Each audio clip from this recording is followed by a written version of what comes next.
That was actually for my co-chair. Hey.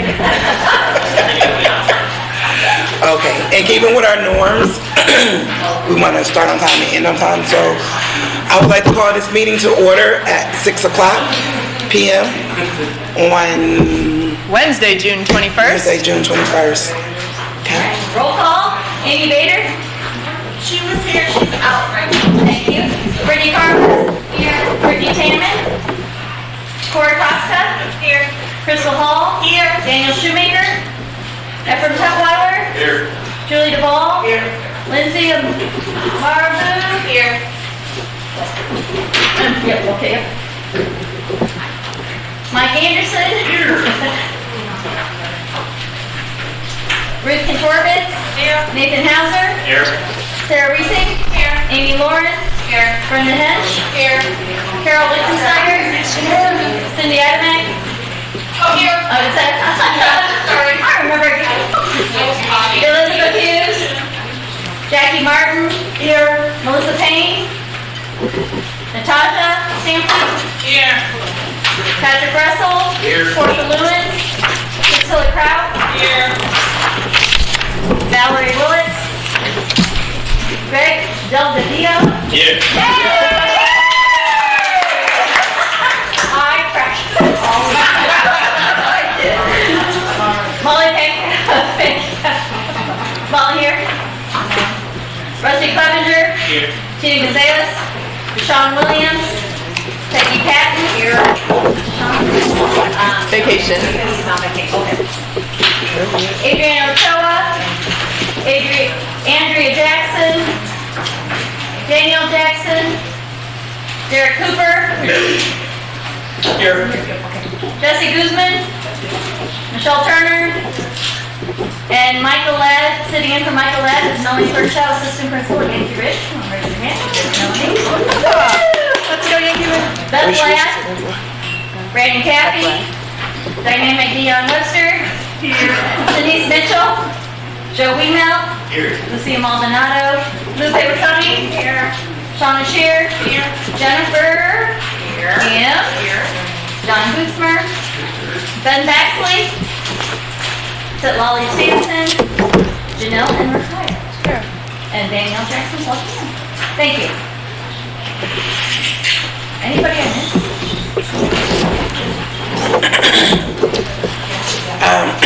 So, also to remind me of our norms. Can we put some norms up? Okay. Make sure we are.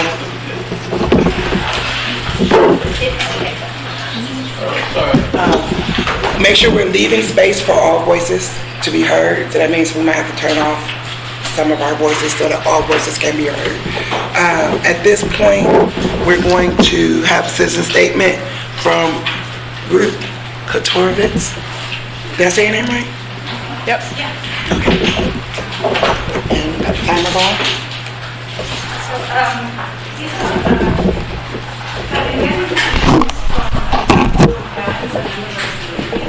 I'm sorry, do you mind moving over just a little bit so we can get you on the mic? Yeah. So these are comments and emails and comments that I got from parents and community members, and I'm using this time to share it with the committee. Oh, no one can hear you. I'm so Really? sorry. So Okay. just aim towards the clock.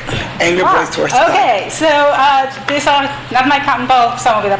It's I compiled comments that I got through email and from talking comments that community members sent me. And it's just bullet points, and I'm just going to read it. It's not paragraphs. It's just raw. Okay, so I'll start with the first one.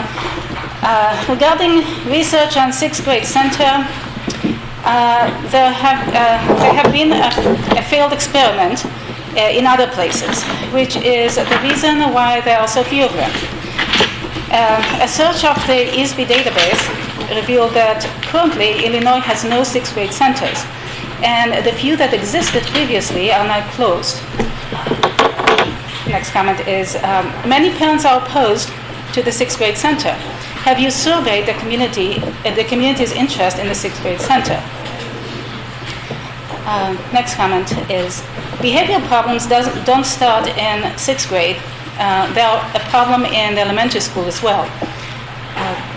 We used to have classrooms with 20 to 30 students in elementary. Now classrooms this size are unmanageable.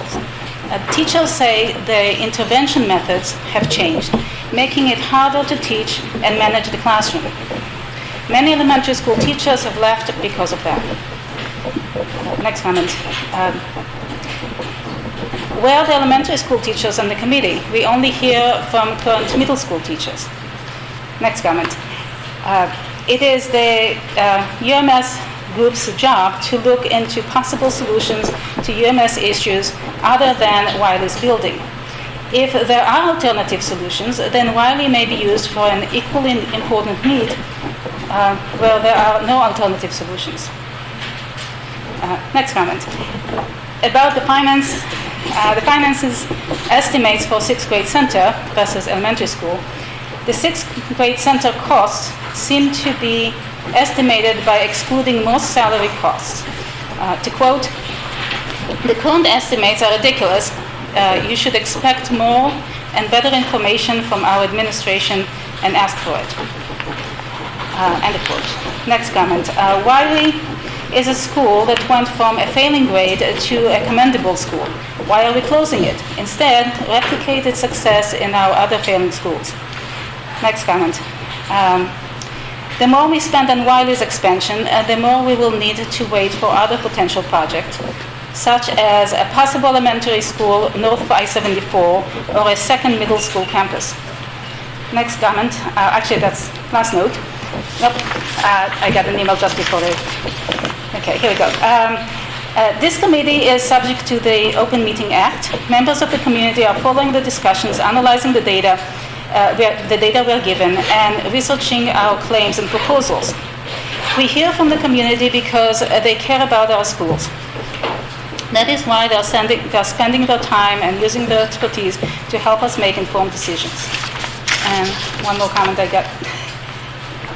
Another one. This is about academic performance. My understanding is that the 6th grade center is being considered to address overcrowding and behavioral issues in the hope that this will positively impact academic performance. It will require a restructuring of elementary with larger building populations and class sizes. The evidence-based expectations from these large buildings and class sizes is that elementary academic performance will decline. I've seen some limited research on K-6 producing academic gains. Do we have any evidence or research about how much academic gain a 6th grade center can produce and whether it will offset the expected elementary decline? That's the last one. Thank you. Thank you, Ruth. Okay, are there any more citizen statements? All right, we'll move on to the approval of the agenda. Can someone please make a motion? I'll make a motion to approve the current agenda as it sits. Second? Okay, so it's been, no, I'll get the word. First and a second, all in favor? Thank you. Aye. Nay?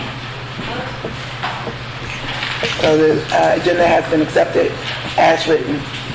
Okay, now we need to approve the committee minutes. They are in the shared drive if you have not had an opportunity to see them. But they are available to everyone. Can I get a motion to accept the minutes? So moved.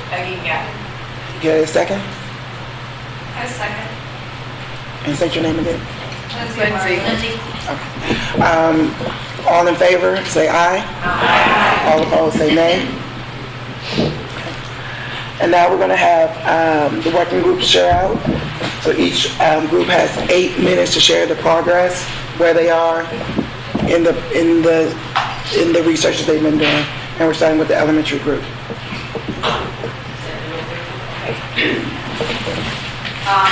The elementary group split into 3 groups last time, so we're gonna, if you don't get the So I'm going to use them 2.5 minutes. And I'm going to speak from the group that we were was staffing and enrollment.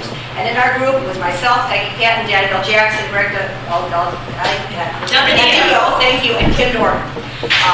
We acknowledge the detailed document that the elementary enrollment projections prepared by Ruth, Corey, and Danielle. But we didn't have time to really review all the details in that document. But did ask John Gutzmer to address some of the enrollment projection concerns that were raised in the document. We specifically asked John to provide our subgroup with the following: estimates for kindergarten for 22-24, and teacher-staff ratio for 22-23 and 23-24. And I believe John did that today. We want assurances that we can manage with 5 elementaries for the near future, which we define as the next 2-3 years, while maintaining reasonable class sizes at all levels. We acknowledge that redistricting will need to occur to equitably distribute students across the 5 elementaries. We discussed opening a 6th elementary school north of I-74 when district enrollment increases and can support 6 elementaries again. This is an area of the district that has a substantial number of pre-K through 5 students, but has never had a neighborhood school. There were 271 pre-K 5 students living in that area north of I-74 in 2019, and that number has been fairly steady in recent years. We discussed possible uses for the renovated Wiley building, for use for a DL building, a dual language building, what would the effects be on Dr. Williams and Leo, and what impact would a 6th grade center have on the current middle school? How would the space currently occupied by 6th graders be used? Would a 6th grade center be viewed favorably by the community and parents in the district? So, we had more questions than answers. Thank you. You want finances? Sarah? I'm sorry. I said we're in finances together. Oh, yes, sorry. Okay. And Daniel had written this, but he's on vacation this week. So I was temporarily in the group last week. Finances, we learned for 3-strand school, it would be $2.3 million. For 2-strand staffing level, it would be $1.8 million. I got an email that Ruth had addressed too, or our group did. Numbers that we knew is that there would be a projected additional $310,000 if we moved 6th grade staff to the 6th grade center. We would add that in. So that's not just what a 6th grade center would cost. It would be all the existing staff that we're moving over, additional $310,000. We asked questions this week to people who are also on vacation. So we learned ESSER funds are going away after the next year. That will affect the salary, the budget. We asked a general question, like, is there room in the budget to add additional expenses? Because we learned that there is a deficit right now with the raises. And so we asked that question. Katie sat with us for a while. We asked about what salaries are paid for by ESSER, what cuts would happen if you kept 6 elementary schools open, what cuts would, like, ideas like that. So she's gonna get that to us. And show us, I think it was about 10 years ago, they had to do $2 million of cuts. And so we asked for those examples just so we could get a grasp of how many people are we losing in each building. Everything's coming with a trade-off, so give us an idea of what the trade-offs would be in the finances. Yeah, so we are still waiting on some data, but I think it's important to consider the financial implications of whatever we choose.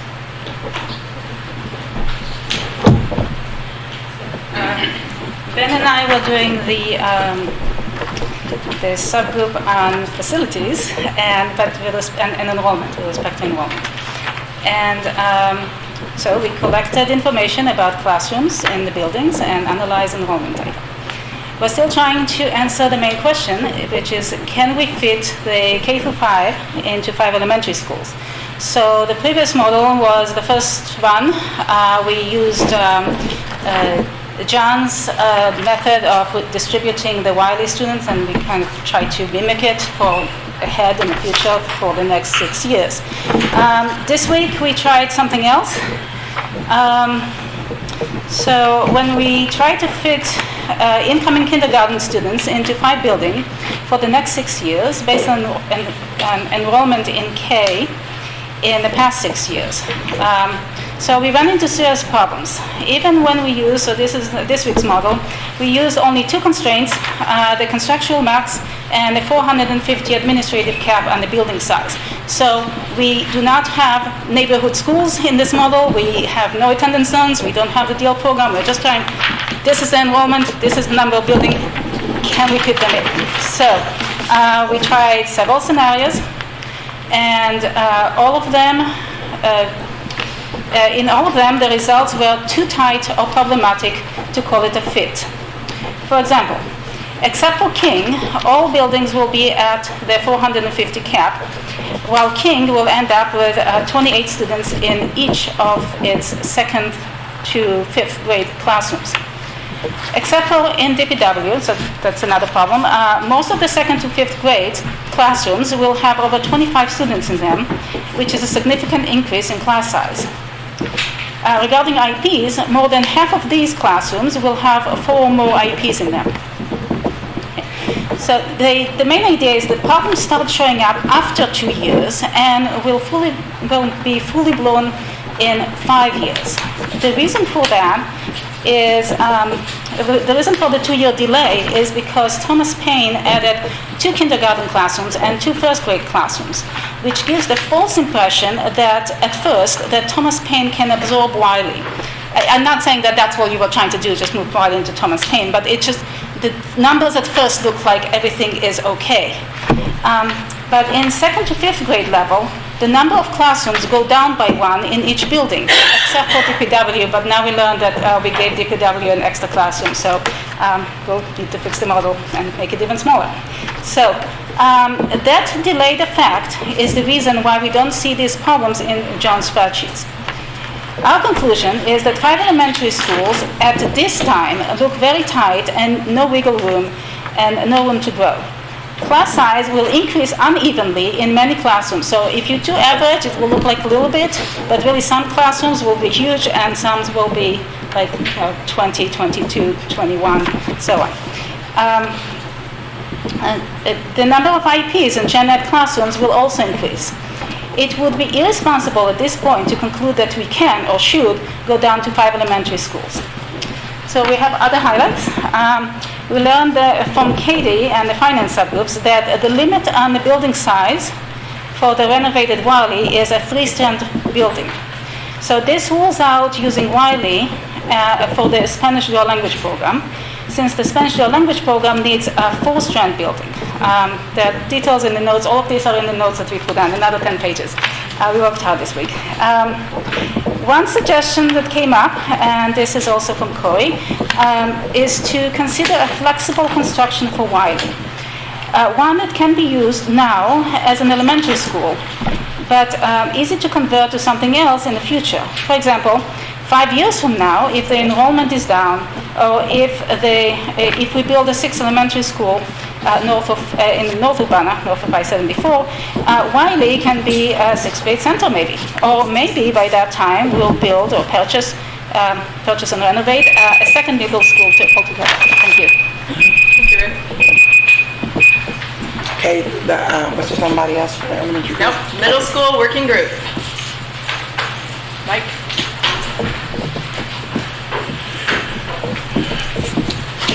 So for middle school, we had a lot more discussion as far as trying to further understand the current issues the 6th graders are facing and current issues that the middle school in general are facing. Had a lot of discussions, a lot of clarifications.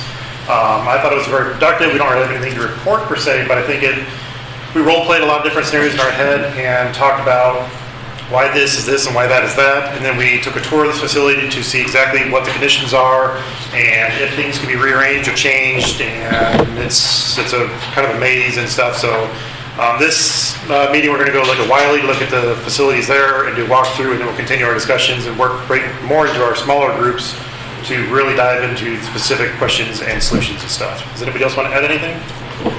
Real quick, short brief.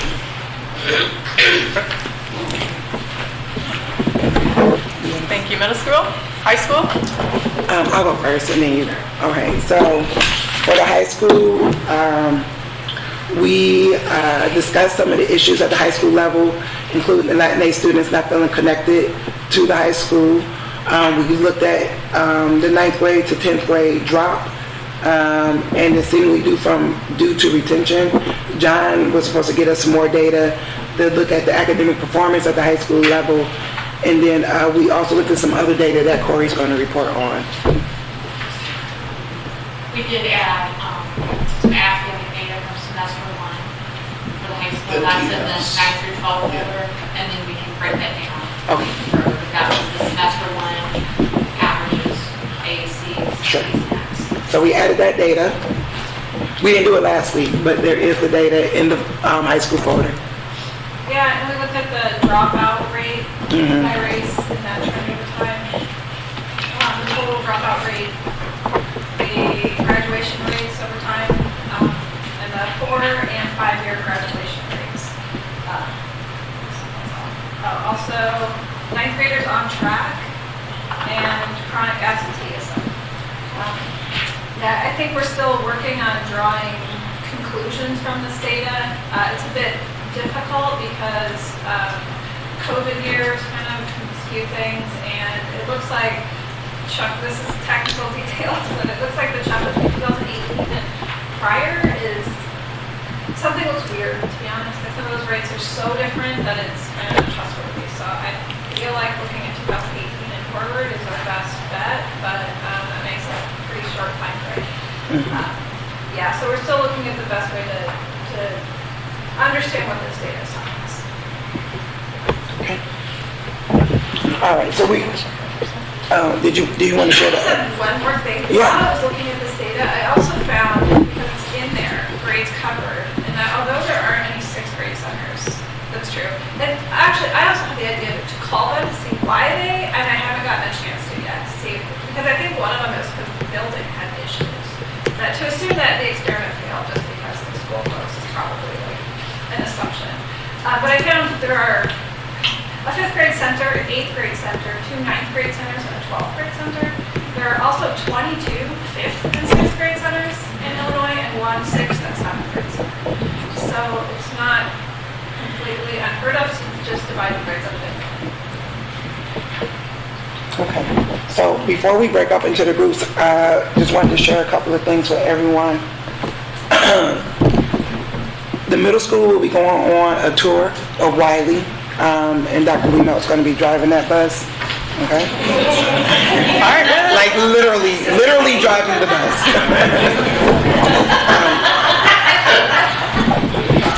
And also, too, just making sure that we're remembering our norms. I wrote down a couple of things before we dismiss our groups. Number one is that we need to identify the needs of the district. That's in the charge. A lot of us are jumping ahead to solutions, and we have not clearly identified the needs. So we need to make sure we're identifying the needs and seeing if the resources that we have are going to be able to provide a rationale. Anecdotally, it seems that one of the greatest needs that we're having is SEL across the district. We have $20 million in a building to solve SEL issues. So we got to make really tight lines if that's what we're trying to do. It's all the rationales to make a recommendation for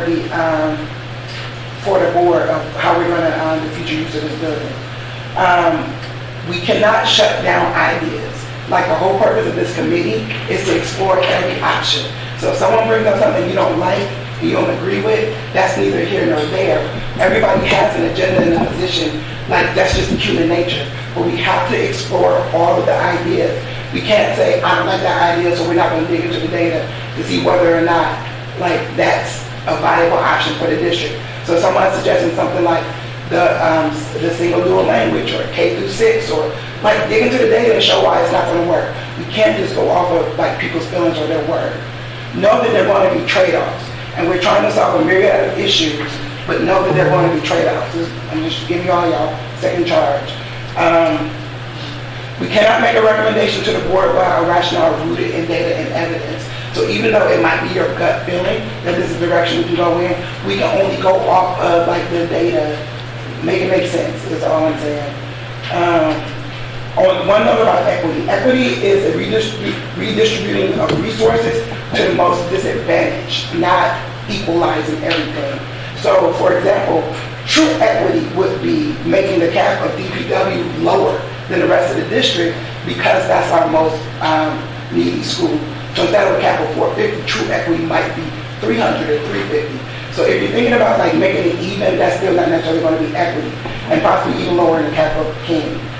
Know that our staff members and our administrative team are experts, but they are not the final authority. They have so much experience that is very, very valuable, but that is why this is an intercommunity committee and not a faculty-only committee.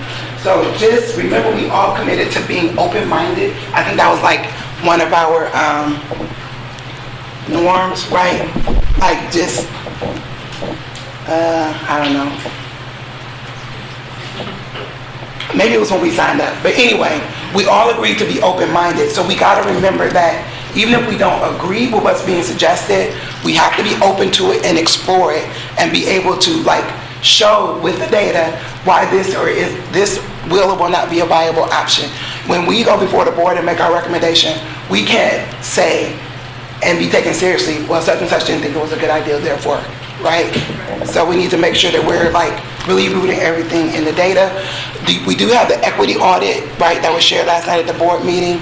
That's on the district webpage, and it has so much of the data we've been asking for already compiled. So that is a resource. Please use that resource. Also, I know people were asking about CAPS for like classroom, and that's also on the district website and in the HR page, and it's called the Negotiated agreement. something. It's on the side. It's on the left-hand side. Yes. CBA. It's something CBA. So those are resources that are available to you. If you need this time in your groups, we call it shut up and write on campus. It's like you just get quiet and just do the work. That's fine too. Every minute does not have to be filled with like talking, right? So we have like all this data, probably more than we need. We dig into it, and we remember we're making recommendations.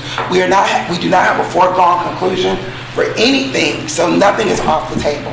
I hope that's clear as we're all getting ready to go into our groups, okay? I mean, of course, we can't like build a school on Mars that has nothing to do with it. Anything within reason is not off the table, okay? So middle school, where are y'all gonna meet at? We'll go to our room, dump whatever we need to, then our party bus. Okay, and elementary will stay here, and high school will go back over to where we were.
That was leading to Daniel here to support what you find Yes, and I think Andrea is typically the. Oh, the number. Yeah. So I was just there. Are you good? I can, there's a number. Okay. Look at me, Mom. I didn't know if that's what you were saying. I was just thinking, I should figure. Tell me when I should press the red button. I mean, are we officially ready? Okay.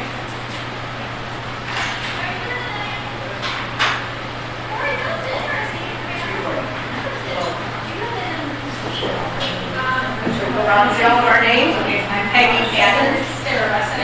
Daniel Jackson. Julie Wall. Elizabeth Gomez. Rebecca Tommy. From Tutwiler? Nathan Hauser. Melanie Burchell. Janelle Elliott.